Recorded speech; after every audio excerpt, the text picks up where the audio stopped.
5'8" point guard Yuki Kawamura is the shortest player in the entire NBA, but that hasn't stopped him from making a name for himself. Yuki went from dominating in Japan and winning the MVP of the B-League to being one of the best players in the Olympics. And now, not only is he getting a chance to prove himself in the best basketball league in the world, he's doing it in the most entertaining way possible. Kawamura, nicely done. Back to Jay Huff for the reverse jam. Yuki, a no-look to Edie for the dunk. Into the lane. Oh, what a pass to Jay Huff! After just a few games in the preseason, Yuki already has some incredible highlights. He had some of the best passes in the whole preseason, and most of them came from just 2 games alone. What's even crazier is that his passing isn't even what he's known for, not to mention the fact that he's only 23 years old. He's already shown that he can be a great passer and a legitimate threat when it comes to the pick and roll. And yes, he brought that patented step back 3 to the NBA with him. But the biggest downfall with Yuki is obviously his height. He's shown flashes of how good he can be on offense, but his defense has gotta be terrible, right? Well, although Yuki's a mismatch made in heaven, he's a lot better on defense than you might think. His effort goes a very long way, and even if there's physically nothing he can do to stop certain players, he will definitely still make it as difficult as he can. I mean, he was guarding players full court just to show how big of an impact he can make. He might not be able to control his height, but he can control his effort and energy, which he shows every time he's on the court. During his first 2 preseason games, he wasn't getting a lot of minutes, but he still had a couple highlights. It wasn't until his 3rd and 4th games where he would get to show what he can really do. Against Chicago, he only had 2 points in 24 minutes, but finished with 8 assists. He didn't take very many shots and spent most of his time absolutely dissecting the Bulls' defense. Then against the Indiana Pacers, he scored 10 points and had 7 assists in just 25 minutes. This was by far his best game. He knocked down multiple threes and had a ton of incredible passes. Despite being the smallest player on the entire court, he looked like he was supposed to be there. You can just tell watching him play that he has a really good feel for the game and sees passing opportunities before they even happen.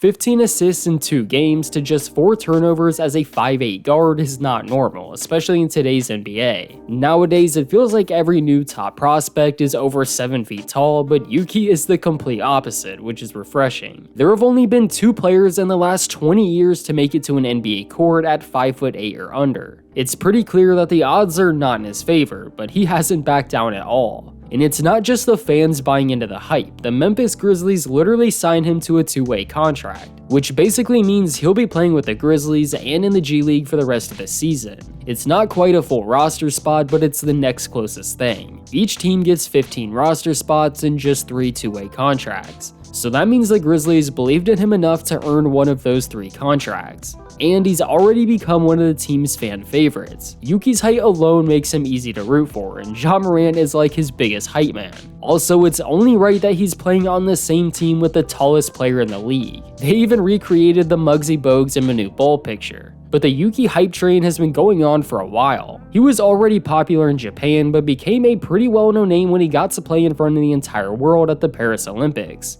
When I said earlier that he was one of the best players throughout the entire event, I wasn't kidding. He finished the Olympics averaging 20 points, 3 rebounds, and 8 assists, which is just crazy. That includes a 29-point, 7 rebound, and 6 assist performance against France, who went on to win the silver medal. And if it wasn't for a questionable decision and call by the ref, then they would have won that matchup. He became the 3rd player in Olympic basketball history to ever finish with more than 25 points, 5 rebounds, and 5 assists in a single game. The only other players to do that are Kevin Durant in 2016 and another former NBA player in Luol Deng who did it in 2012. What he was able to do was quite literally historic. He also had a 21-point, 10-assist game against Brazil. Although his shooting splits weren't the best, he was still one of the biggest parts of the team and Japan's entire offense at times. If he wasn't scoring or getting his teammates involved, then he was setting up the offense and controlling the pace of the game, which is now what we're seeing with him in the NBA. Even before the Olympics, he had some big moments in the FIBA World Cup,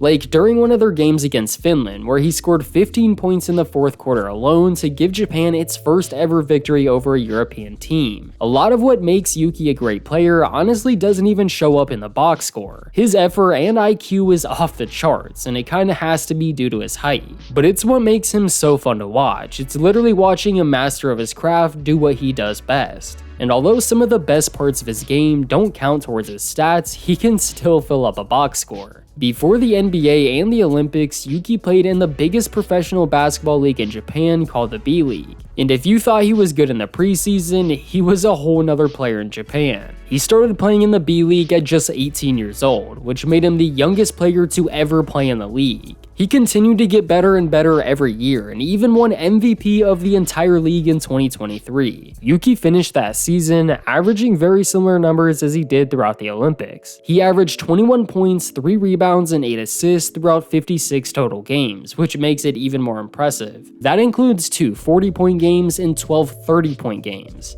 Not to mention the fact that he had 18 games with 10 assists or more. Those crazy passes that he's been doing in the preseason are basically a staple of his game, and he was doing the exact same thing in Japan. He plays like John Stockton. If John Stockton had the ability to randomly shoot a step back 3 5 feet behind the 3-point line. The way he's able to use his body to get to the basket and the ability to find the right angles to score in the paint is what gives him a chance in the NBA. Despite being shorter than everyone else, he can still create space and make things happen whenever he needs to. He was unbelievable, and it's not hard to see why Japan gave him such a big role in the Olympics. And it's now why the Grizzlies are giving him a shot to stick around in the NBA. He's definitely earned it, but it's going to be a very uphill battle if he wants to stay there. Yuki is a great player and has shown that he can step up on defense, but in the extremely switch-heavy NBA, it's going to be difficult. It's kind of the part that sucks the most. He doesn't have very many flaws. The only major flaw that he really has is his height, which he obviously can't control, but certain teams and players will attack him every chance they get. And even if he can get some stops on defense, they are probably going to win that battle more times than not. We've seen great players fizzle out of the NBA strictly due to their height several times before. However, if he can consistently knock down his shots and run the offense efficiently, then he will have a chance. He's only going to get better as he gets used to the NBA style of basketball and competition, which is why him playing in the G League will be perfect for his development. It's not quite as competitive as the NBA, and he'll actually get a chance to catch a rhythm playing against better competition, also with better teammates. Plus, now he'll get to train with some of the best trainers in the world. So I wouldn't be surprised if he came out and had a really solid first season in the G League. He's already shown he can do it against the highest level of competition. But honestly, I'm just glad he's getting his shot. There are several overseas players that are really talented that never get a shot to prove themselves in the NBA. And again, Yuki is just 23 years old. He's gonna get a whole lot better from here on out, and I'll definitely be rooting for him throughout the whole journey. But let me know down in the comments what you think about Yuki Kawamura, and please leave a like on the video to support the channel. Also, subscribe if you're new for more basketball videos just like this one.